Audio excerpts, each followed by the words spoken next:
अपनी ही पार्टी पर विस्थापित कश्मीरी पंडितों का पॉलिटिकल फायदे के लिए इस्तेमाल करने का आरोप लगाते हुए नाराज बीजेपी नेता जहां जैब शिरवाल ने रविवार को पार्टी लीडरशिप से समुदाय के साथ लंबे समय से हो रहे अन्याय को दूर करने के लिए सही कदम उठाने की अपील की।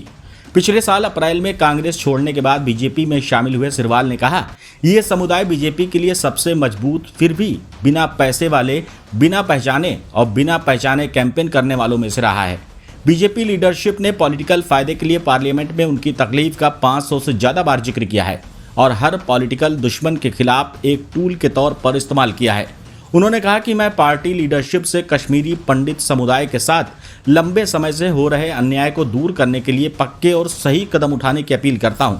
वे सिर्फ दिखावे या पार्लियामेंट्री बहसों में बार बार जिक्र से ज़्यादा के हकदार हैं। इससे पहले 3 अक्टूबर को शिरवाल ने उत्तर प्रदेश के मुख्यमंत्री योगी आदित्यनाथ की मुसलमानों के खिलाफ पुलिस के बदले वाले रवैये का हवाला देते हुए पार्टी से इस्तीफा देने की धमकी दी थी। बीजेपी नेता ने कहा कि लीडरशिप को ऐसी पॉलिसी को प्राथमिकता देनी चाहिए जो कश्मीरी पंडितों के उनके वतन सुरक्षित वापसी पक्की करे, उनके अधिकार वापस दिलाए और उन्हें वो सुरक्षा और मौके दे जिनसे उन्हें बहुत लंबे समय से वंचित रखा गया है। शिरवाल ने यहाँ एक बयान में कहा, वे ठोस कार्रवाई के हकदार हैं जिसकी शुरुआत सीनियर नेताओं द्वारा उनके कैंपों का दौरा करके उनके संघर्षों को खुद देखने से हो। उसके बाद समुदाय के प्रतिनिधियों, जिनमें पार्टी के कुछ सदस्य भी शामिल हैं, के साथ मिलकर बातचीत हो ताकि उनके सम्मानजनक पुनर्वास के लिए एक पूरा रोड मैप तैयार किया जा सके। शिरवाल ने कहा कि उनके कैंपों के हालात, जिनमें सही घर, हेल्थ केयर और आर्थिक और सामाजिक तौर पर फिर से जुड़ने के मौके नहीं हैं, ये 3 दशकों से ज़्यादा समय से चले आ रहे मानवीय संकट को सुलझाने में नाकामी को दिखाता है।